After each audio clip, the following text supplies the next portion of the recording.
सिर्फ हेल्थ की बात नहीं है, कुछ एक शायद डिसऑर्डर कह सकते हैं, बिकॉज मैं रह नहीं सकता। इनफैक्ट दिन का कोई भी टाइम है मेरा, अगर वो टाइम सही नहीं निकल रहा है तो मैं ये विश करता हूँ कि जल्दी टाइम मैं घर पहुँचूँ, मैं सोऊं और मैं सुबह जिम जाऊँ। मैं गारंटी के साथ कह सकता हूँ 99.9% men across the globe, irrespective of age, irrespective of profession, ऐसे नहीं दिखते और आप ऐसे दिख रहे हो। करंटली जो मैंने अभी फिजिक अचीव किया है वो देख के बहुत सेटिस्फाइड फील होता हूँ मैं कि मेरी लाइफ में टर्निंग पॉइंट आया जब मैं कॉलेज में मेरा फर्स्ट ईयर था, तो मुझे इनहेलर रिकमेंड किया गया पीजीआई से। तो उन्होंने कुछ रिपोर्ट देखा और उन्होंने कुछ टेक्निकल वर्ड बोला। मैंने कहा सर आप क्या बोल रहे हैं इसको? कहते मतलब ये है कि आप प्री एस्थमेटिक स्टेज में अब एंटर कर चुके। पेन हुई थी गर्दन में और वो रेडिएट करती थी मेरे लेफ्ट ट्राइसेप्स की तरफ। अब वो पेन मेरे लिए इतनी फेमिलियर भी नहीं थी, मैं रात को सो भी नहीं पाता था। मिसिस भी थोड़ी परेशान थी, इसने डायरेक्शन देने की कोशिश भी की लेकिन आराम नहीं मिलता। पेन किलर से भी ठीक नहीं होती थी वो पेन। मुझे याद है उस वक्त शायद आप थोड़ा सा नेगेटिव लूप में भी चले गए थे यार ये पेन की वजह से मैं डेडलिफ्ट नहीं कर पा रहा, स्क्वाट नहीं कर पा रहा, क्योंकि आपको स्क्वाट डेडलिफ्ट काफी अच्छी लगती थी। लेकिन स्क्वाट डेडलिफ्ट तो जैसे मैंने बताया मैं 2013 में ही छोड़ चुका था। आप स्क्वाट करते हो, डेडलिफ्ट भी करते हो? हाँ जी बिल्कुल करता हूँ। तो कितनी हैवी अब कर पा रहे हो? जो मैं अब करता हूँ मैंने पहले कभी किया नहीं, आज तक नहीं किया। अच्छा आशीष जी, मुझे बताओ कि आपका 8 साल का बेटा है। फर्स्ट ऑफ ऑल वो अपने पापा को देख के ऐसी कंडीशन में कैसा फील करता है? टीवी में कभी भी रॉकी आती है, रॉकी में जब देखता है तो उसको देख के बोलता है पापा जैसा दिखता है। अच्छा शायद उसको ऋतिक रोशन दिखेगा, उसको टाइगर श्रॉफ दिखेगा, विद्युत जामवाल दिखेगा, वो सब में बोल सकते हैं कि मेरे पापा जैसा दिखता है। शायद हाँ बिल्कुल ऐसा हो सकता है।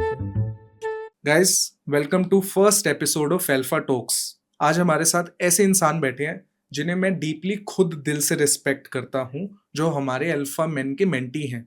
इनका नाम है आशीष राणा। 43 ईयर्स इनकी एज है, 8 साल का इनका बेटा है और ये गवर्नमेंट प्रोफेशनल है। इसके बावजूद, बिजी लाइफ होने के बावजूद, इन्होंने एक ऐसी फिजिक अचीव करी है जो मोस्टली लोगों की नहीं होती, मोस्टली मेन की नहीं होती, इवन सेलिब्रिटीज एक्टर्स की भी नहीं होती। आज हम जानेंगे कि इन्होंने ये फिजिक कैसे अचीव करी, क्या डिफिकल्टीज इन्होंने फेस करी और क्या ऐसी फिजिक, इतनी माइंड ब्लोइंग फिजिक आप भी अचीव कर सकते हो। So let's welcome mister Ashish Rana. Hi Ashish ji, first of all welcome to the show. नमस्ते। नमस्ते सर, थैंक यू। पहला क्वेश्चन मेरा आपसे ये है कि आप ये बताओ आप कहाँ के रहने वाले हो, क्या करते हो और आपका चाइल्डहुड कैसा रहा, थोड़ा सा हमारी ऑडियंस को ये बताओ।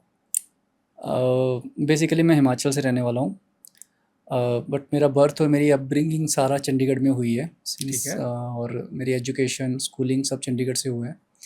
और क्योंकि हिमाचल से बिलोंग करते थे तो 2006 में मेरा कमीशन में सिलेक्शन हो गया था, तो Okay. तब से मैं हिमाचल में इरिगेशन पब्लिक हेल्थ डिपार्टमेंट में पोस्टेड हूँ। हिमाचल में कहाँ? अभी फ़िलहाल सोलन में पोस्टेड हूँ। सोलन में पोस्टेड हो? जी जी जी। चाइल्डहुड कैसा रहा, कैसी फैमिली से आते हो, पेरेंट्स क्या करते थे, थोड़ा सा उसके बारे में बताओ। मेरी फैमिली जैसे मिडिल क्लास फैमिली जैसे सभी की होती है, मोस्टली जो हमारी इंडियन पॉपुलेशन की है, तो मिडिल क्लास फैमिली से ही रहा हूँ। और एक सिंपल सी फैमिली थी। पापा कांगड़ा पालमपुर से बिलोंग करते थे, तो 1978-79 में वो चंडीगढ़ शिफ्ट कर गए थे। तो मीनवाइल मदर भी उनके साथ ही आए, वो भी पालमपुर कांगड़ा से ही हैं। तो 82 में मेरा बर्थ हुआ और उसके बाद बस अब जो भी बचपन रहा वो एक इंट्रोवर्ट एज एन इंट्रोवर्ट ही रहा। कभी जैसे घर से बाहर नहीं निकलना, खेलना नहीं कहीं पे भी, और घर के अंदर ही रहना। तो कॉलेज टाइम तक ऐसी लाइफ ही थी, घर के अंदर तक की। ठीक है। तो जैसे कॉलेज लाइफ आई मेरी, तो थोड़ा अच्छा फ्रेंड सर्कल मिला, तो थोड़ा सा जो इंट्रोवर्ट नेचर था वो काफ़ी ज़्यादा खुल गया उस टाइम पे, तो थोड़ा कॉन्फिडेंस भी आया। उस टाइम के बाद थोड़ी लाइफ थोड़ी ओपन अप हो गई उसी टाइम पे। सो आशीष जी मुझे ये बताओ कि आप, जो मुझे पता है कि आप अपने कॉलेज टाइम से वर्कआउट कर रहे हो जी, राइट, आप इतने सालों से वर्कआउट कर रहे हो, दो आप गवर्नमेंट प्रोफेशनल हो राइट, लेकिन आपने लोगों को खुद भी कोच किया है, बहुत लोगों को फिट होने में, लड़कों को हेल्प करी है। जी जी। बट एग्जैक्टली क्या रीजन था कि आपको लगा कि आपको भी हेल्प लेने की जरूरत है, वो क्या रीजन था? सर मैंने जैसे कि आपको सब मालूम ही है कि 18 मई 2001 में मैंने जिम ज्वाइन कर लिया था। तो इनिशियल फेजेस में तो ऐसा था कि ज़्यादा नॉलेज तो थी नहीं बिल्कुल भी। तो जो जिम के जो फ्रेंड्स या गुरु जो होते थे, जो पहलवान बताते थे, उस तरीके से हम एक्सरसाइज करते थे। ठीक है। तो द मोमेंट 2006 में जब मेरी जॉब लगा, तो उसके बाद जब थोड़ा जेब खुल गया, सैलरी मिलनी शुरू होगी, हाँ, तो उस वक्त कुछ रिसोर्सेज लेने शुरू किए। सबसे पहले तो मैंने आर्नोल्ड की इंसाइक्लोपीडिया बुक ली, तो अच्छा, उससे जो समझ आया, जो भी एक्सरसाइज समझ आई वो मैंने सीखी। लेकिन स्टिल कहीं ना कहीं गैप तो था ही था, क्योंकि डाइट की नॉलेज नहीं थी। तो ये पता था भी एक्सरसाइज करनी है 2 घंटे 3 घंटे, मतलब जितना टाइम हो सके। तो उसके बाद धीरे धीरे न्यूट्रिशन की नॉलेज भी थोड़ी थोड़ी कलेक्ट करना शुरू की। फिर 2016 में मैंने फर्स्ट अपना सर्टिफिकेशन किया। कुछ एक सर्टिफिकेशन और भी की, ISSA से और प्रिसाइज न्यूट्रिशन से, और सिमिलरली कुछ और जो सर्टिफिकेशंस है वो मैंने की। फिर भी थोड़ा सा गैप था। मतलब आपने सर्टिफिकेशंस भी कर रखी मैंने है काफी? सर्टिफिकेशंस कर रखी हैं, मैंने Great. सर्टिफिकेशंस कर रखी फिर हैं। क्या और रीजन था? रीज़न ये था कि मुझे एक टाइम पे जैसे लो बैक में इश्यूज रहे, थोड़ा सर्वाइकल में भी प्रॉब्लम, मतलब इशू थी मेरे को।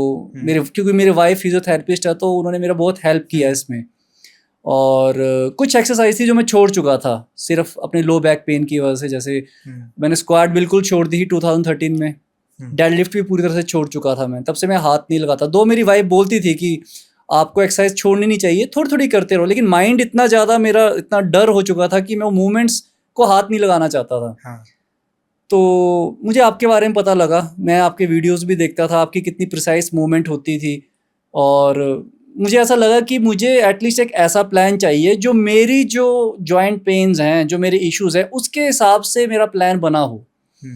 तो उसीलिए मैंने आपको फिर उस वक्त कांटेक्ट किया। मुझे लगा कि मुझे आपसे सीखना चाहिए, और आपने भी मेरा पूरा जो प्रोग्राम उसी तरह से स्ट्रक्चर किया, मेरी स्पाइन को देखते हुए, मेरे लंबर इश्यूज़ को देखते हुए। तो मुझे लगा कि इसीलिए कि मुझे सीखना चाहिए। मुझे अच्छी चीज़ ये लगी कि जब आपने 2006 में पहली बार कमाई करी, जॉब लगी, जी तो आपने प्रोटीन वगैरह पहले या ऐसी कोई चीज़ नहीं ली, आपने एक किताब ली सीखने के लिए। जी जी जी जी नहीं तो मोस्टली लोग क्या करते हैं, वो कपड़े ले लेते हैं, जी जूते ले लेते हैं, जी वो प्रोटीन पाउडर खरीद लेते हैं। जी वो बहुत अच्छी चीज़ जी, थी। Thank you thank you. अच्छा आशीष जी, मुझे ये बताओ कि आप बहुत टाइम से लिफ्ट कर रहे हो, राइट? बहुत टाइम से जिम जा रहे हो, बट आपकी जो फिजिक ऐसी अभी है, जो हमारे व्यूअर्स भी हमारी वीडियो पे देख पा रहे हैं, मैं गारंटी के साथ कह सकता हूँ 99.9% men across the globe, irrespective of age, irrespective of profession, ऐसे नहीं दिखते 99.9% लोग। और आप ऐसे दिख रहे हो 43 की एज पे, एंड आपका 8 साल का बेटा है। आपको कैसा पर्सनली फील होता है ये खुद को ऐसा देख के? बहुत बहुत अच्छा लगता है, बहुत ज़्यादा। जो इस करंटली जो मैंने अभी फिजिक अचीव किया है, वो देख के बहुत सेटिस्फाइड फील होता हूँ मैं कि मैं इतने टाइम से लगा हुआ था। आपको याद होगा जब फर्स्ट टाइम जब हमारी बात हुई थी, तो हाँ, आपने मेरा गोल पूछा था। हाँ, तो मैंने आपको बोला था कि मैं इतने टाइम से ट्रेनिंग कर रहा हूँ। आपने सीनियर कैटेगरी वाला गोल बोला था। एक ये गोल था, लेकिन हाँ, 20 साल हो गए थे मुझे ट्रेनिंग करते हुए। हाँ, हाँ। 2021 की बात। तो मैंने कहा था कि सर मैं इतने टाइम से ट्रेनिंग कर रहा हूँ, तो मैं एक कंक्लूसिव एक पॉइंट तक जाना चाहता हूँ, कुछ अचीव बिल्कुल करना याद है चाहता मुझे, हूँ। बिल्कुल याद है, शायद उसमें एक कंपटीशन की बात भी कही थी कि मैं बिल्कुल याद कॉम्पीट है। भी करना चाहता हूँ। तो मुझे लगता है कि अब मैं तैयार हूँ। और आपने मुझे ये भी बोला था कि आपने जब ये चीज़ शायद किसी कोच से बोली और आपने उनकी हेल्प भी ली, तो आपको शायद स्टेरॉइड्स रिकमेंड करे गए थे कि अगर आपको 40 की उम्र के बाद इतनी अच्छी फिजिक बनानी है, तो वो स्टेरॉइड्स आपको लेने पड़ेंगे, या ऐसी चीज़ है? डेफिनेटली उन्होंने मुझे ये ज़रूर बोला था कि क्योंकि मैं जैसे शुरू से मैं नेचुरल बॉडी बिल्डिंग की तरफ हमेशा से अट्रैक्टेड रहा हूँ। मतलब कुछ मेरे जो स्टूडेंट्स भी हैं वो भी बिल्कुल ड्रग फ्री रहे हैं हमेशा से, तो मैंने उस चीज़ का बहुत ज़्यादा मैंने फेवर किया है।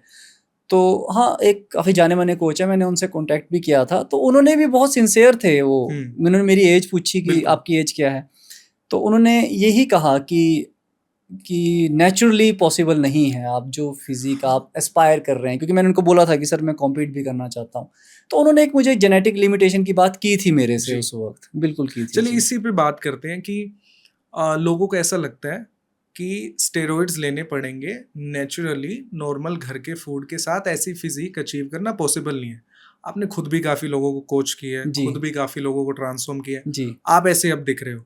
तो अगर कोई आदमी 30 प्लस का आदमी ये देख रहा है वीडियो को, तो उसको क्या कहना चाहोगे आप कि स्टेरॉइड्स क्या लेने मतलब पड़ेंगे तभी ऐसी फिजिक ना, बनेगी? बिल्कुल बिल्कुल नहीं। देखिए अगर कंपटीशन एक बहुत डिफरेंट गेम है। अगर आप एक बहुत लार्ज स्केल पे कॉम्पीट करना चाहते हैं, वो एक नहीं, हम सेपरेट बॉडी गेम है। बिल्डर्स की या एथलीट्स की बात नहीं कर रहे। लेट्स से आपके जैसे जो गवर्नमेंट प्रोफेशनल है या प्राइवेट जॉब कर रहे हैं या नॉर्मल जिंदगी जी रहे हैं, एथलीट नहीं बनना उन्हें, हम्म, हम उनकी बात करते हैं। बिल्कुल क्या उन्हें नहीं, लेने की नहीं जरूरत बिल्कुल है? नहीं, बिल्कुल नहीं, बिल्कुल नहीं, ठीक है, नहीं है जरूरत। क्या तो आपने लिए या नहीं लिए? सच सच बताना, नहीं हमने दिए आपको?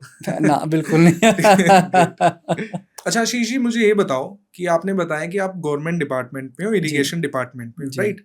मैं अज्यूम कर रहा हूँ कि आपकी जॉब काफी बिजी है और मुझे पता है कि आपकी काफी सारी रिस्पॉन्सिबिलिटीज होती है। हमने वीडियो से पहले भी आप फोन पे लगे हुए थे, कुछ तो इशू हो गया मैंने था। बंद, अब थोड़ा मुझे बंद करना बारिश, पड़ा मजबूरी में। जी बारिश आ रही है और आप वाटर डिपार्टमेंट में हो, तो आप फोन पे लगे हुए जी, थे। जी, जी। तो मुझे ये बताओ कि आपकी इतनी बिजी जॉब है, उसके साथ साथ आप ये फिटनेस डाइट कैसे मेंटेन कर पाते हो, कैसे कंसिस्टेंट रह पाते हो? क्योंकि मोस्टली लोगों को लगता है कि यार मेरी इतनी बिजी जॉब है, मैं हैंडल नहीं कर पाऊंगा। तो उसके बारे में बताओ। ये मुश्किल नहीं है मेरे लिए ज़रा भी, ये मेरी प्रायोरिटी फिक्स हो चुकी है। मैंने अपनी लाइफ ही इसके अराउंड रखी है, फिक्स की है, चाहे वो मेरी फैमिली है, चाहे कुछ जी। भी है। तो अब जैसे मैं ऑफिस में भी होता हूँ, तो घर में से मैं मील लेके जाता हूँ, अपने खाना भी खुद हम्म बनाता हूँ, शाम को ऑफिस से जल्दी चले जाता हूँ। मतलब हम्म जो टाइम है हमारा, हमारा बिजी हम्म शेड्यूल रहता है, 7-8 बजे तक भी बैठना पड़ता है, हम्म पर मैं कोशिश करता हूँ कि मैं 7 बजे या 6 बजे तक घर चला जाऊँ, क्योंकि मुझे खाना बनाना होता है।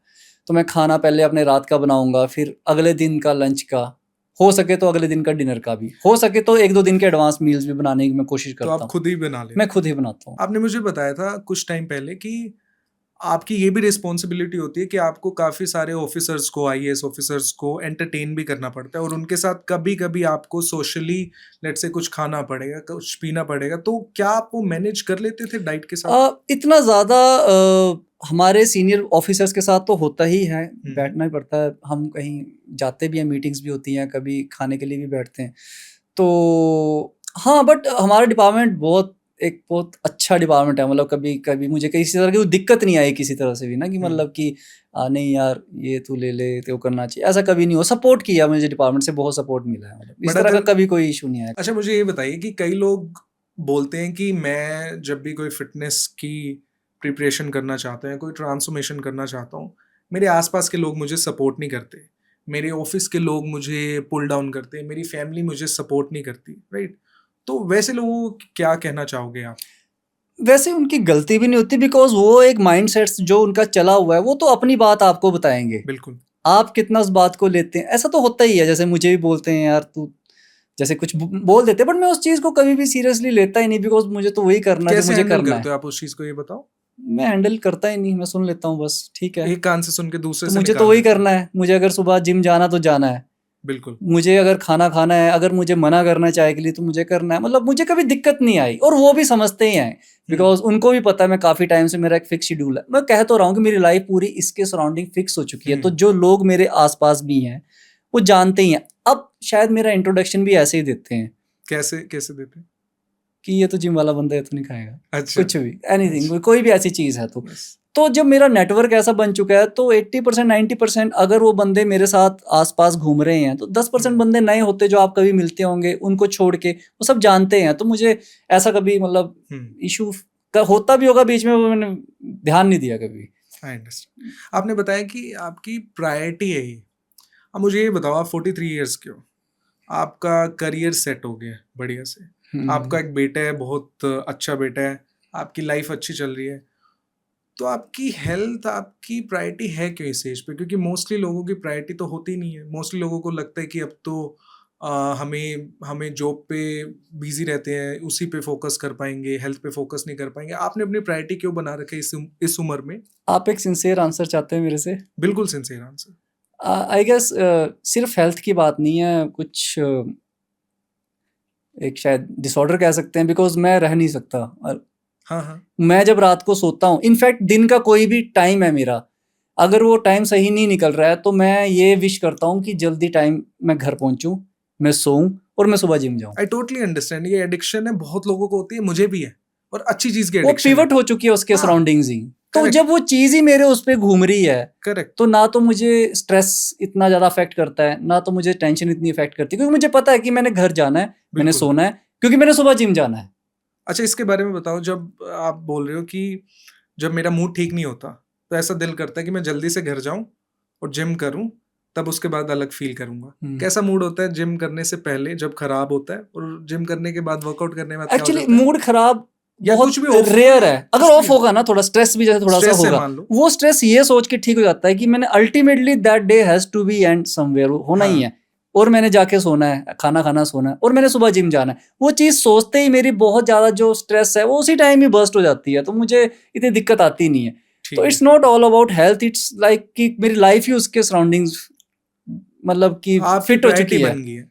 अच्छा, अब ये बताओ कि जिन लोगों की प्रायोरिटी नहीं है, जो आप ही की एज के हैं, फादर है, नॉर्मल जॉब कर रहे हैं, बिजी लाइफ है, उनको क्या कहना चाहोगे कि उन्हें प्रायोरिटी बनानी चाहिए या नहीं बनानी चाहिए? या उम्र है अभी, ठीक है, बाद में देख लेना, कभी 60-70 में देख लेना, या उनकी उम्र निकल गई कि 20 में ही देख सकते थे, अब नहीं देख सकते? क्योंकि आपने बोला आप कॉलेज टाइम से वर्कआउट कर बिल्कुल रहे हो, बिल्कुल राइट? बिल्कुल आप रेगुलरली जिम जा रहे बिल्कुल हो, बिल्कुल जैसा भी वर्कआउट कर रहे हो, नॉन इधर उधर स्टॉप, कर रहे हो। बिल्कुल।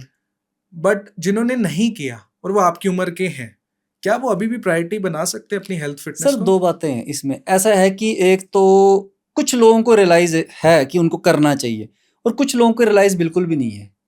तो जो रियलाइज करते हैं, जैसे हम भी फिट होना चाहते हैं, जो एस्पायर करते हैं, मैं उनको यही चीज़ बोलता हूँ, क्योंकि अगर वो फिर भी अपनी रूटीन में फिट नहीं हो पाते, तो मैं यही बात बोलता हूँ कि ये चीज़ तभी आप, it is not a event. ऐसा नहीं है कि दिवाली आई, इंजॉय किया और ये ख़त्म हो गया। तो लोग जिम ज्वाइन इसलिए करते हैं कि चलो मेंबरशिप ली, महीना भर किया और छोड़ दिया।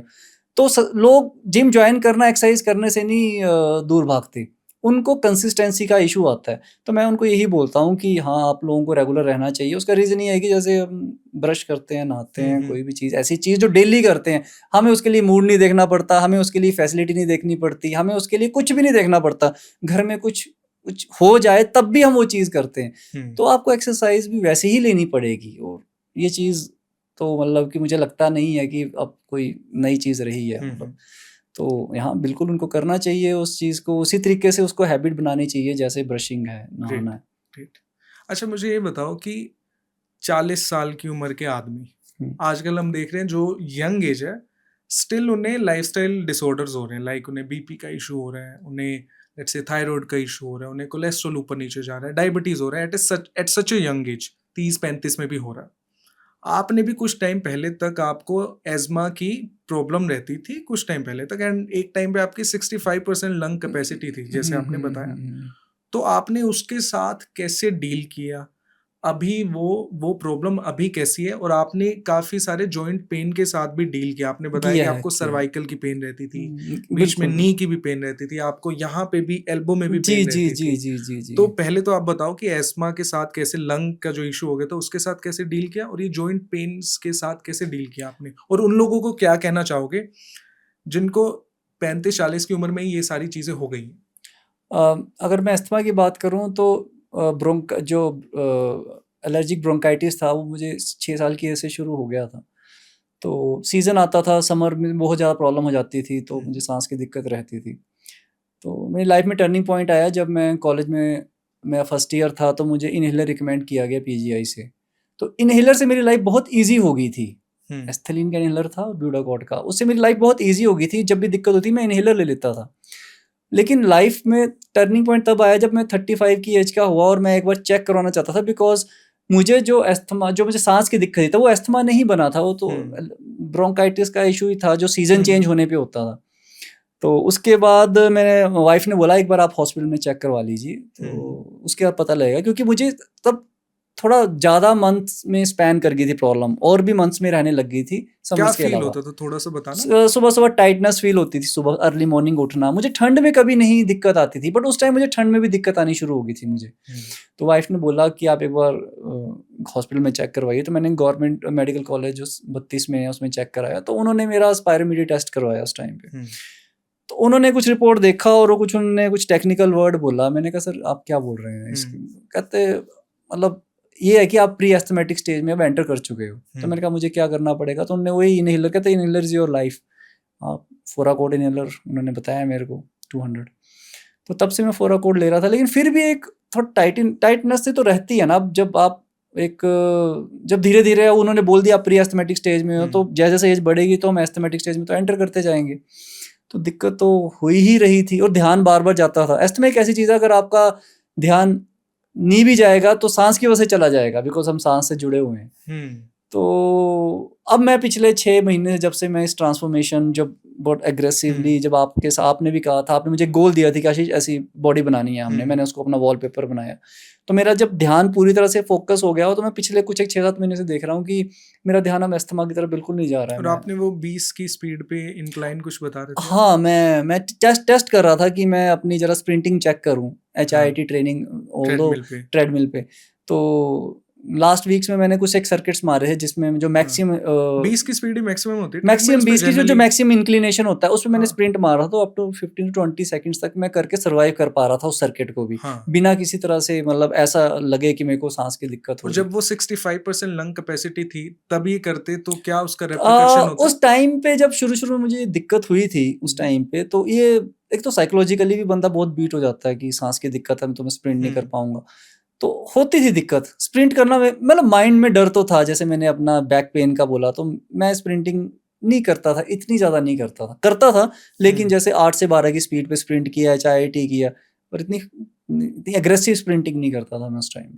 मैंने जस्ट टेस्ट किया, मैंने कहा मैं करके देखता हूँ, मुझे लगा कि मैं कर सकता हूँ, मैंने तभी किया। तो ऐसे मैंने कोई रिस्क नहीं लिया मैंने अभी। तो अभी आपको इनहेलर की अभी जरूरत नहीं पड़ती इनहेलर है, मुझे डॉक्टर ने बोला वो इनहेलर लेने के रखने लिए, के लिए? लेकिन मैंने ऑलमोस्ट 25% कर दिया हुआ जो मेरे को करंट रिकमेंडेशन था, मतलब मुझे मॉर्निंग इवनिंग का था, तो मैंने पफ भी ऑलमोस्ट 50% डाउन कर दिए थे, लेकिन अब मैंने वो भी वन टाइम और सिंगल कर दिया हुआ।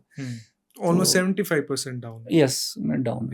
एंड उसके बारे में बताओ, जो आपको सर्वाइकल का इशू रहा और नीज का और जो एल्बोज का जॉइंट हाँ, में पेन रहे? हाँ, एक्चुअली बैक तो मैंने आपको बताया 2030 से मैंने डेडलिफ्ट और वो तो छोड़ दी थी, वो तो डर ही बैठा हुआ था मेरे को।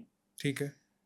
तो लॉकडाउन से पहले की बात है, जब मुझे नहीं पता मुझे क्या इशू हुआ कि मैंने एक बार, हम गोवा के ट्रिप पे गए और मुझे ध्यान नहीं था कि मुझे, उससे पहले मैंने एक्सरसाइज कर रहा था मैं गोवा पे ट्रिप जाने से 2020 में, लॉकडाउन से पहले। तो जब मैं बेंच प्रेस मार रहा था तो मुझे हल्का सा मुझे ऐसा लगा कि मैं टेढ़ा जा रहा हूँ। उसे 2 दिन पहले मुझे ध्यान आया कि मुझे थोड़ी पेन हुई थी गर्दन में, और वो रेडिएट करती थी मेरे लेफ्ट ट्राइसेप्स की तरफ। तो अब वो पेन मेरे लिए इतनी फेमिलियर भी नहीं थी, मैं रात को सो भी नहीं पाता था, मिसिस भी थोड़ी परेशान थी, इसने थोड़ी डायरेक्शन देने की कोशिश भी की, लेकिन आराम नहीं मिलता, पेन किलर से भी ठीक नहीं होती थी वो पेन। एंड मुझे याद है उस वक्त शायद आप थोड़ा सा नेगेटिव लूप में भी चले गए थे कि यार ये पेन की वजह से मैं डेडलिफ्ट नहीं कर पा रहा, स्क्वाट नहीं कर पा रहा, क्योंकि आपको स्क्वाट डेडलिफ्ट काफी अच्छी लगती थी। अच्छी लगती थी, लेकिन स्क्वाट डेडलिफ्ट तो जैसे मैंने बताया मैं 2013 में ही छोड़ चुका था, ये मैं 2020 की बात कर रहा हूँ, वो तो मैं छोड़ ही चुका था, वो तो मैं करता ही नहीं था।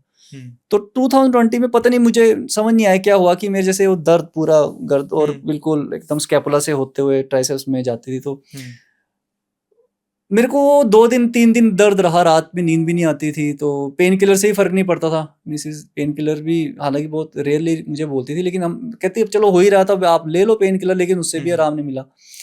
तो 3 दिन बाद जब मैं जिम में वापस गया, तो मैं जब बेंच प्रेस मारने लगा, तो मैं यूजुअली मैं 40 की वेट डाल के मारता, तो मैं 10 किलो भी मेरे से टेढ़ी जा रही थी वो। तब मुझे समझ नहीं आया कि दिक्कत क्या है, मुझे कुछ समझ नहीं आया। फिर उसके बाद हम गोवा चले गए, वो सारा चीज़ भूल भाल गया, वो पेन भी ठीक हो गई, सब ठीक हुआ। फिर जब मैं गोवा से वापस आया, तो मैंने बाथरूम में अपने जस्ट ऐसे ट्राइसेप्स पे नज़र मारी मैंने, तो ये मेरे ट्राइसेप्स के पूरे मसल्स पूरी तरह से खत्म नहीं थे, एक टिश्यू भी नहीं दिख रहा था मुझे। और तब आई फेल्ट, बहुत टाइम बाद मुझे थोड़ा सा रोना जैसा आया। मैंने अपने वाइफ से बात की कि क्या दिक्कत है, तो उसने चेक किया, तो इनफैक्ट जैसे शर्ट भी हम उतारते हैं, तो शर्ट भी नहीं उतारा जा रहा था मेरे से उस वक्त। मीनवाइल लॉकडाउन हो गया, बिल्कुल 2020 की बात, लॉकडाउन हो गया, तो घर में फिर वाइफ ने जो कुछ एक्सरसाइज बताई, 1-1 किलो से 2-2 किलो से करना शुरू की।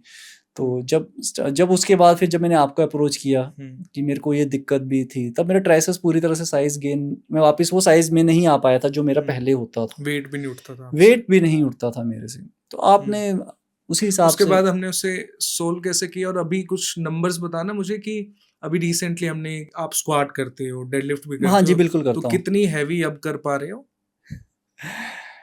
मैं स्क्वाट जो मैं अब करता हूँ मैंने पहले कभी किया नहीं। आज तक नहीं किया? नहीं किया मैंने, 43 साल में आज तक नहीं नहीं किया? किया मैंने। कितने कर पाए एक्चुअली अभी? करते थे मैं, हाँ। ऐसा नहीं था जैसे हम हाँ 60 किलो एक तरफ डाला, 60 किलो एक हाँ, तरफ वो तो डाल दिया, गर्म खून था पीछे जब। बंदे भी हाँ खड़े कर बंदे, दिए, एक बंदा इधर खड़ा कर हाँ दिया, एक हाँ बंदा इधर खड़ा कर दिया, बिल्कुल तो वो बिल्कुल। पूरा हग हाँ करके हाँ, उठा वो रहा तो है तो दो जने कर रहे हैं ना वो तो, वो 60 वो उठा रहे, 60 आप उठा तो रहे वो एग्जैक्टली, तो कपल वर्कआउट हो गया वो तब तो। करते थे हम उस टाइम पे ना, मतलब कि तो उस टाइम शो ऑफ थोड़ा ज्यादा होता था हाँ उस हाँ एज में। लेकिन अब जो है मैंने लास्ट जो 55 दोनों तरफ, मतलब 3-4 तो रेपिटेशंस मैंने 130 मारी। किलो के 4 रेपिटेशन, 55 110 प्लस 20 केजीज बार बिल्कुल 4-5 रेपिटेशंस मैंने मारी off with belt squat, off squat. 4 reps जी एट द एज ऑफ 43। जी जी। क्या आपको पता है कि मोस्टली 20 साल के लड़के भी नहीं कर पाएंगे अभी भी ये? पता, हाँ शायद मोस्टली, करते होंगे, बट आजकल यंग बच्चों में स्टेरॉइड्स भी चल पड़ा तो करते हाँ भी होंगे, नहीं you never know। मोस्टली मतलब नॉन जिमर्स मिला के नहीं कर पाते हैं। डेडलिफ्ट का बताओ कितने कर पाते हो?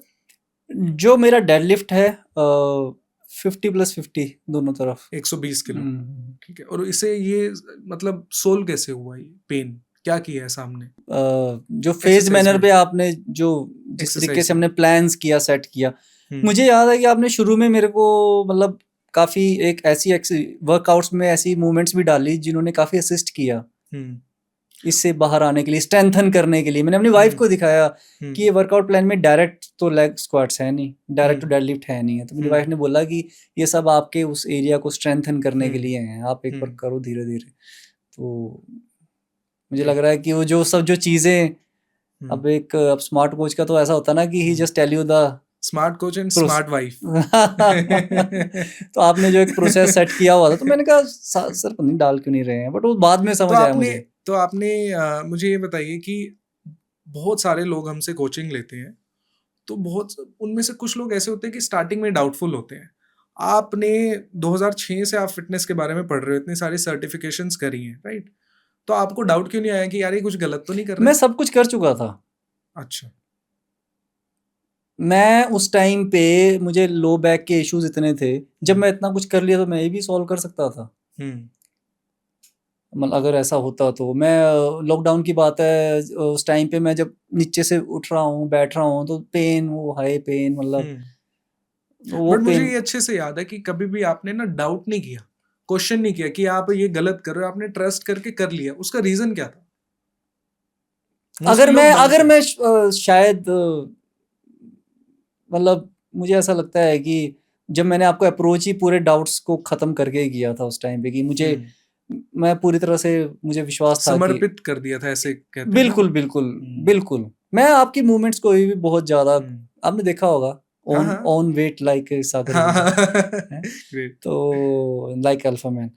तो मुझे वो जो एग्जीक्यूशंस आप करते थे, तो मेरे को लगता था कि यार एग्जीक्यूशंस, आप देखिए आप बायोमैकेनिक्स में आपकी मास्टरी रही है, मे बी आप इतना आपने कभी शो ऑफ भी नहीं किया कभी इस चीज को लेके, सिंपल बातें करते हैं। सिंपल। बट अब इतने साल से मैं भी था, तो मैं भी उस चीज को ग्रास्प कर पा रहा था कि हाँ मतलब you know better than me, मतलब। अच्छा आशीष जी, मुझे ये बताओ कि आपकी लंबर स्पाइन है, उसमें भी थोड़ा सा डिजनरेशन है जो इरिवर्सिबल है, राइट? बहुत सारे लोग ऐसे होते हैं कि उन्हें पता चलता है कि उनके स्पाइन में कोई इशू है, राइट? एंड उन्हें ऐसा लगता है कि अब तो हम जिंदगी भर के लिए अपाहिज ही हो गए। आप इतना बढ़िया वर्कआउट करते हो, इतना हैवी वेट उठाते हो, इतने स्ट्रॉन्ग हो, तो आप ये कैसे मैनेज करते? मैंने जब आपको ज्वाइन किया तो आपको मैंने अपनी एमआरआई की रिपोर्ट्स भी भेजी थी।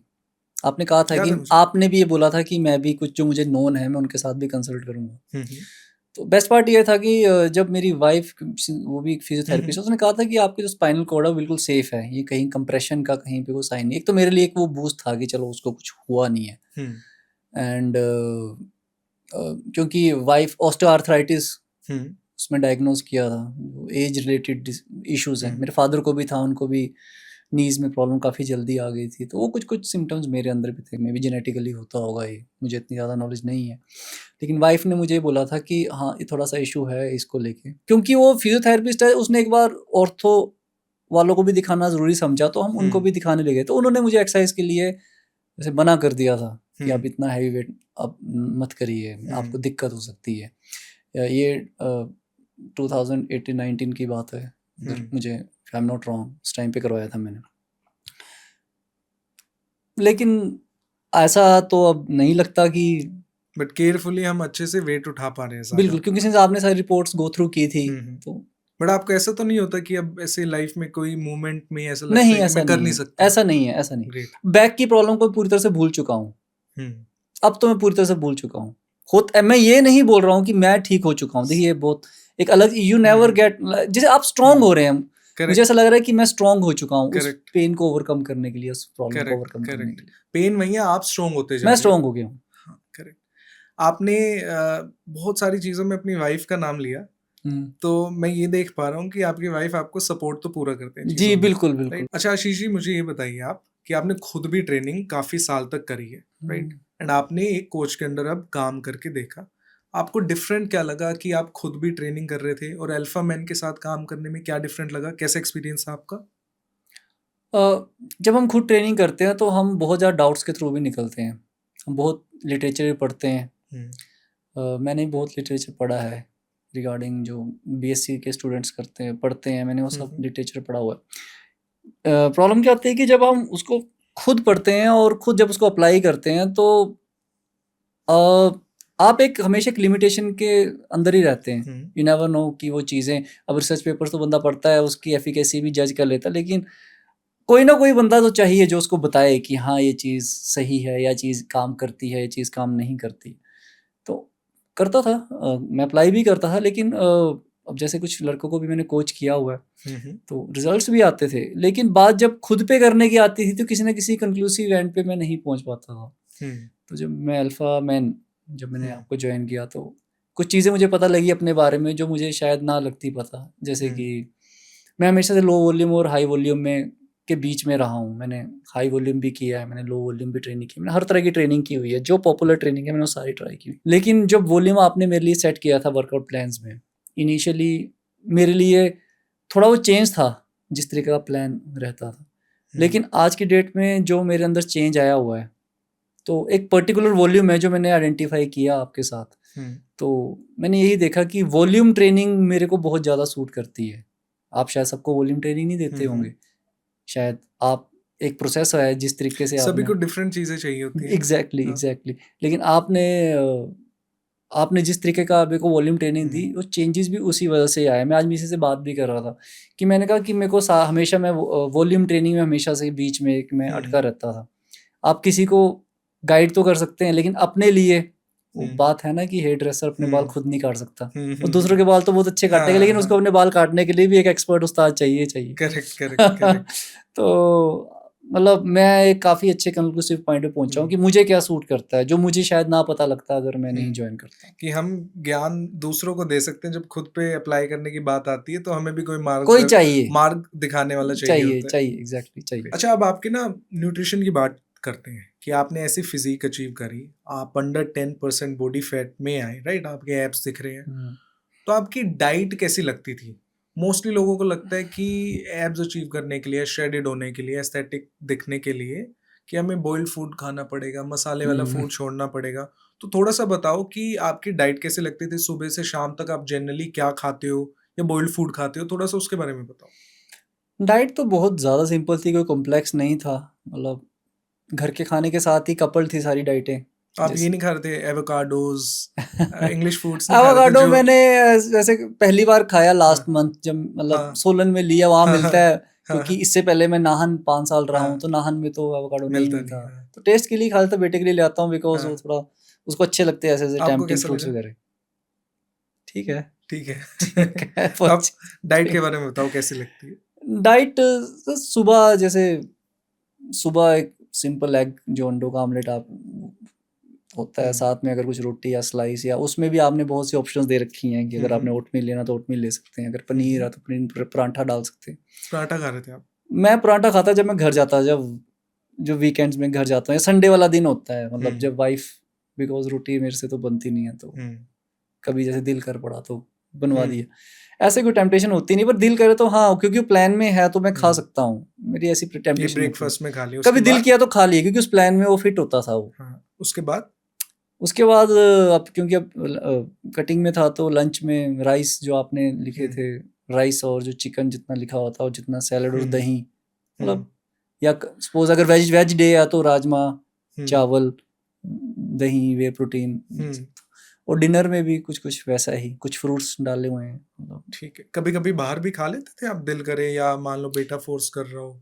बाहर अब पिछले 1 साल से तो मैं थोड़ा रिस्ट्रिक्टेड हूँ, लेकिन हाँ पहले बाहर हम खा लेते थे, बिकॉज डाइट में वो सब ऑप्शन जो बाहर भी मिलती है, राजमा भी बाहर मिलता है, चिकन भी बाहर मिलता है, चावल भी बाहर, रोटी सब बाहर रोटी। मिलता है, तो बट बाहर लोगों से को खा तो लेते। ये लगता है कि आपको श्रेडेड होना है तो ये रोटी चावल राजमा, जो हम जनरली यही खाते हैं, मोस्टली मोस्टली लोग भी यही खा रहे होंगे, अंडा दूध दही, तो ये तो छोड़ना पड़ेगा, बट आपने तो छोड़ा नहीं नहीं। मैंने नहीं छोड़ा, मैंने बिल्कुल नहीं तो छोड़ा। क्या ये छोड़ना पड़ता है नहीं जिसको होना हो? नहीं सर, बिल्कुल नहीं। ऐसा नहीं नहीं होता। बिल्कुल नहीं। ठीक है। मैंने बिल्कुल नहीं छोड़ा। मैं स्टार्टिंग फेज में भी 200 ग्राम्स तक कार्बोहाइड्रेट्स ले ही रहा था, तो चावल रोटी सब। आई गेस ये सक्सेसफुल इसीलिए हुआ बिकॉज मुझे हंगर इश्यूज नहीं थे, हाँ। Because I was eating normal food and adequate quantity. तो मुझे कोई दिक्कत इसलिए आई कि हम फैट लॉस में क्यों भटक जाते हैं, बिकॉज हमें भूख के इश्यूज होते हैं। आपकी डाइट प्लान में इतनी ज़्यादा स्टारवेशन हो जाती है कि आपको कहीं ना कहीं वो टूट जाता है, हाँ सस्टेन नहीं कर पाता, और तब आप हाँ। बिल्कुल टूट पड़ते किसी खाने किसी पे। नॉर्थ इंडियन को स्पेशली बोल दिया जाए कि रोटी नहीं खानी, तो कैसे नहीं खा पाएगा? बिल्कुल बिल्कुल बिल्कुल। राइट। अच्छा, मुझे ये बताओ कि ऐसा हो ही नहीं सकता कि एक आपकी जर्नी या किसी की भी जर्नी स्मूथ जाती है। कोई ना कोई दिन ऐसे आते हैं कि डाउन फील कर रहे हो, क्रेविंग हो रही है, या लेट्स से वैसे ही मूड ऑफ है, या कोई मान लो पेन हो रही है, राइट, या स्लीप ढंग से नहीं हुई, या स्ट्रेंथ थोड़ी सी आज नीचे फील हो रही है, तो जो जो ऐसे दिन होते थे, आप उनको कैसे ओवरकम करते थे और अपनी जर्नी में कंटिन्यू रखते थे खुद को? जैसे कि मैंने बताया कि जैसे जिम तो मैंने जाना ही होता है, चाहे रात को नींद पूरी हो चाहे ना हो। कभी पहले से कभी अल्कोहल भी ले लेते थे, जैसे अब तो मैं बिल्कुल बंद कर चुका हूँ। तो उस टाइम पे भी थोड़े स्लीप के इश्यूज होते थे, जैसे मुझे अल्कोहल थोड़ी सूट भी नहीं करती, नींद खुल जाएगी बीच में, मतलब जो चीज़ आपको नहीं सूट करती, मतलब वो बट आप आपने अपनी ट्रांसफॉर्मेशन जर्नी में स्टार्टिंग में थोड़ा बहुत अल्कोहल भी हाँ कंज्यूम हाँ किया? लेते थे, हाँ ऐसे वीकेंड्स में कभी भी, या 2 हफ्ते में एक बार। मैं आपको बताया भी था कि हाँ वो चल जाता है कभी कभी, ऑब्लिगेशन होती वो है। चल जाता था, बट ऐसा नहीं था मतलब कि मेरे को कोई ज़्यादा एडिक्शन ऐसा कुछ भी नहीं था। लेकिन जब मेरे को रिजल्ट्स मिलने शुरू हो गए तो मैंने चीज़ें भी वही करनी शुरू कर दी जो उसको सपोर्ट करती हूँ। तो अल्कोहल नहीं करती, तो मैंने वो एक्सक्लूड कर दिया मैंने वो। तो जो रही नींद की बात, जब तब भी चलो सवेरे जाता था, थोड़ा लगता था, लेकिन क्योंकि ट्रेनिंग मेरे लिए सब कुछ है। जब मैं ट्रेनिंग करता था, कभी कभी खराब भी होती, आपके लिए वो। कभी खराब भी होती, तो अगले दिन ठीक भी हो जाती थी। कभी कभी खराब नींद में भी अच्छा वर्कआउट होता था मेरे से। कभी मेरा खाना अच्छा नहीं होता था, तब भी मेरा अच्छा वर्कआउट होता था। कभी कभी खाना अच्छा होता, तब अच्छा वर्कआउट नहीं होता था। तो अच्छा वर्कआउट ना होना मेरे लिए कभी सीरियस रहा नहीं, क्योंकि वो बोथ वेज भी अच्छा होना ना वर्कआउट कभी होना गंदा हो ही नहीं सकता। वर्कआउट हमेशा ही अच्छा होगा। आज क्योंकि जिम चले गए कम तो अच्छा होएगा, ज्यादा अच्छा होएगा, बट होएगा अच्छा ही। होएगा। हाँ आप खराब वेट नहीं। कभी कभी नहीं उठा पाते तो ठीक है, कोई बात नहीं, अगली बार उठा लेंगे। अच्छा आशीष जी, मुझे ये बताओ कि ये फिजिक आपने ऐसी बना ली, आप श्रेडेड दिख रहे हो, ये तो सारी दुनिया देख पा रही है। एक ऐसी चीज क्या है जो सिर्फ आपको पता है, किसी को नहीं पता, जो आपने ये चीज अचीव करी, वो अचीव करने से वो चेंज हुई, जो किसी को दिख नहीं पा रही, अंदर से जो क्या चेंज हुआ, ऐसी एक चीज जो किसी को नहीं पता, सिर्फ आपको पता है? कंफ्यूजिंग है क्वेश्चन ना, बिल्कुल मैं क्लियर हूँ उसके बारे में। आपको मैंने शायद जब शुरू में बीच में बात होती थी, मेरे को थोड़े स्लीप इश्यूज थे, बिल्कुल याद है मुझे, है अच्छे ना? से याद है। आपने कहा था कि थोड़ा मेडिटेशन करो। अभी मेडिटेशन की ना राय देना बहुत आसान है, करेक्ट। मैं भी देता हूँ सबको राय, हाँ। मेडिटेशन करो। आपने कल ही स्ट्रीक भी डाली हुई है इंस्टा स्टोरी में मेडिटेशन मैंने की, डाली ना? है। हाँ। तो मेडिटेशन आप तो बोलते थे, मुझे खुद भी लगता था मुझे मेडिटेशन, पर मेडिटेशन तो करने वाली चीज़ नहीं, हो तो एक तो अवस्था है वो तो। हाँ। तो जो मेडिटेशन मेरी जब रूटीन में ऐड हुआ तो बहुत कुछ चेंज हो गया। मैं शायद अगर मैं एक्सरसाइज ना कर रहा होता तो मैं स्लीप के बारे में इतना सोचता भी नहीं, क्योंकि मैं स्लीप के बारे में सोचा, इसलिए मैं थोड़ा, आपने मुझे मेडिटेशन के लिए गाइड किया तो मैं मेडिटेशन किया। तो एक इनहेरेंट चेंज ये आया है कि अब मेरे और मेरे जो कंसर्निंग थॉट्स होते हैं उसके बीच में एक स्पेस क्रिएट हो गया हुआ, वो एक जिम की वजह से ही है। उसका क्रेडिट मैं ऐसे स्थिरता आ गई है, स्टेबिलिटी आ गई है, जो चीज़ों को रिस्पॉन्स करने का तरीका है। और जो मैं चीज़ बोलता हूँ कि हाँ स्ट्रेस हो गया, आप सवेरे देखेंगे, वो भी शायद उसका एक प्रोसेस है कि है स्ट्रेस, कभी कभी बहुत स्ट्रेस होता है। हमारी जॉब इजी नहीं है, आपने बताया था। एक गवर्नमेंट जॉब बोल सकते हैं आप, but it's not like an government job. पहले होता था। हम 24 आवर्स के लिए मतलब एंगेज्ड हैं, फ़ोन कभी भी आ सकता है, इसेंशियल सर्विसेज डील करते हैं, कोर्ट मैटर्स, बहुत सी चीज़ें होती हैं जो आपको कभी भी ऐसा लगता है नौकरी ना चले जाए मेरे, ऐसी स्ट्रेस भी होता है। गवर्नमेंट जॉब में भी ऐसा फील होता है, बिल्कुल होता है, बिकॉज हम पब्लिक वर्क डिपार्टमेंट में हैं और जिस पोजीशन में मैं हूँ उस पोजीशन में रिस्पॉन्सिबिलिटीज़ बहुत ज़्यादा हैं, किस बहुत पोजीशन ज़्यादा। में आप? मैं एग्जीक्यूटिव इंजीनियर हूँ। मतलब हम एक शॉर्ट अगर हम देखें तो पंजाब, हरियाणा, हिमाचल में एक्सीएन बोल देते हैं शॉर्ट में। ठीक है। तो हमारी पोजीशन बहुत ज़्यादा की पोस्ट है। पूरे डिपार्टमेंट का ढांचा जो है पूरा एक्सीएन पे डिपेंड करता है। पूरी ट्रांजैक्शंस उस लेवल पे होती हैं। तो बहुत क्या ज़्यादा चेंज हुआ चेंज ये हुआ कि हाँ, थोड़ा स्पेस क्रिएट हो गया। अब पता है कि सुबह जब जिम जाना है तो जो स्ट्रेस होता है तो उसको हम पॉज देने की मुझे आदत पड़ चुकी है कि ठीक है, तेरे बारे में बाद में सोचते हैं, पहले एक बार सुबह जिम जाते हैं। इज इट राइट टू से कि वर्कआउट करने से, ये जर्नी फॉलो करने से, खुद की फिजिकल हेल्थ का ध्यान रखने से मेंटल हेल्थ अपने आप इम्प्रूव हो ठीक गई? हुई है, बिल्कुल बिल्कुल हुई है, बहुत ज़्यादा और हुई पहले है। आप ज्यादा स्ट्रेस को रिएक्टिव थे, एकदम रिएक्ट रिएक्ट करते थे, एग्जैक्टली चिपक के रहता था। चिपक के रहते थे। I became my thought, but now I'm not my thought. You stay away from your thought, Yes, you see definitely. क्या हो रहा I है। can see I can see my thought. Ashish ji, काफी लोगों को ये लगता है कि मैं 35 का हो गया हूँ, 40 का हो गया हूँ, बहुत लेट हो गया, अब मैं फिट नहीं हो सकता। तो आप तो 43 के हो, इस साल 44 के होने वाले हो आप, अब मैं इस साल 43 का हो गया हूँ, अगले 43 के साल नेक्स्ट होऊंगा। ईयर, ठीक है। तो आप ऐसे लोगों को क्या कहना चाहोगे जिनको लगता है कि यार ये बहुत आगे निकल गई एज, अब नहीं फिट हो पाऊंगा मैं? ऐसा बहुत गलत ऐसा नहीं है कि हम 35 के हो गए तो हम फिट नहीं हो सकते। गाइडेंस अच्छी हो तो फिट तो कभी भी हुआ जा सपोज सकता है। आप ये सोचिए कि कोई 38 साल का आदमी है, सपोज आपका छोटा भाई है, वो आ रहा है आपके पास, वो आपको बोल रहे हैं कि मुझे अब फिट होना है, राइट? तो उसको क्या करना चाहिए सबसे पहले?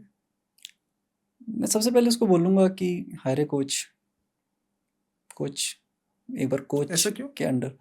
तो बिना गाइडेंस के कैसे करेगा? गूगल कर लेगा, चैट जीपीटी कर लेगा।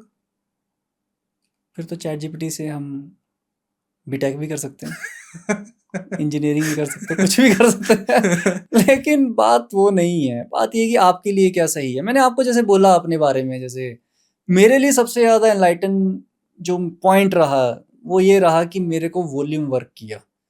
आज मैंने इंस्टा पे स्टोरी भी डाली हुई है। वॉल्यूम से मतलब आसान में समझाओ, वॉल्यूम क्या होता है? आप सेट्स की बात कर रहे हो, कितनी वर्कआउट करना है, कौन सी एक्सरसाइज करनी है? यूजुअली हम अगर आप देखें, अगर आजकल हम फॉरेन कोचेस को ही सुनते हैं, उन्होंने एक सेट फिक्स कर दिया हुआ है गोरी कि चमड़ी को 9 से 12 सेट पर मसल पर वीक, कुछ ऐसा कुछ। मैंने बहुत स्टडी किया, ऐसा नहीं। एरिक हेल्म्स वगैरह जितने भी एलन आर्गन और मतलब ब्रैड स्कोफील्ड, मतलब हम लोग पढ़ते रहते हैं कि ये रिकमेंडेशंस हैं, ये रिकमेंडेशन सही भी होंगी, लेकिन मेरे लिए ये वॉल्यूम शायद बहुत कम है। या जो इंसान नया स्टार्ट कर रहा है, उसको जो गूगल पे मिल रहा है कि इतना करना चाहिए, शायद उसके लिए वो सही ना हो। हाँ बिल्कुल, उसके लिए शायद हो सकता है कुछ और हो, उसको शायद बहुत कम से स्टार्ट करना हो।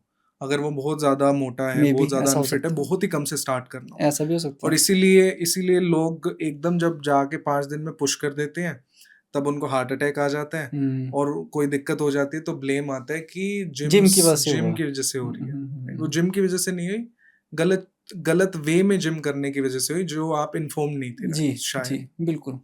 हाँ, हो सकता है उसे कम वॉल्यूम की जरूरत हो। ये तो है जो न्यूबी आदमी है या जो ट्रेंड आदमी, हो सकता है उसको शायद ज्यादा वॉल्यूम की भी जरूरत हो।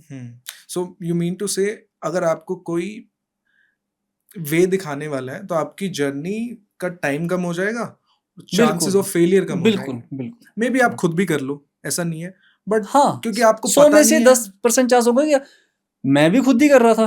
15 मई 2001 फर्स्ट डे था जब मैंने जिम में एंटर किया। मुझे भी याद है, मेरा जियोलॉजी का वाइवा था, मुझे अभी भी अच्छी तरह से याद है। मुझे इसलिए याद है बिकॉज मैंने जिम 1 साल पहले करना था, 2000 में करना था, लेकिन उस टाइम हाइट, भाई जिम जाएंगे तो हाइट रुक जाएगी, तो वो था। तो फ्रेंड्स ने बोला, तो आपकी हाइट रुकी नहीं रुकी? हाइट रुकी नहीं, मैंने चेक करा कि मेरे को देखता मेरी हाइट कब तक बढ़ती है, तो हाइट तो बढ़ी नहीं। हाइट तो मैं अचीव कर चुका था अपना जेनेटिक पोटेंशियल। तो मैंने उस टाइम फिर जिम ज्वाइन किया कि मुझे अब जिम ज्वाइन करना है, तो इसलिए मुझे वो डेट याद है। तो मैं भी खुद ही तो कर रहा था, खुद पढ़ रहा था, दुनिया भर की मैगजीन्स मैंने पढ़ी हैं। मैंने इंसाइक्लोपीडिया मुझे आज की डेट में पूरी तरह से रटी हुई है। मुझे एक्सरसाइज के नाम ही उससे पता लगेगा, मुझे उसका हर एक पेज पता है, मैंने वो कितनी पढ़ी है। वो तो पढ़ तो मैं भी रहा था, मैंने बहुत स्टडी किया है। आशीष जी, आपने इतने लोगों की खुद भी हेल्प करी है, राइट? आपके एक्सपीरियंस में ऐसा कौन सा सबसे बड़ा मिथ है जो मिडल एज्ड मेन, जो 35 के आसपास के आदमी हैं, 40 के आसपास के आदमी हैं, वो बिलीव करते हैं even after going to the gym. सबसे बड़ा मिथ आपको क्या लगता है?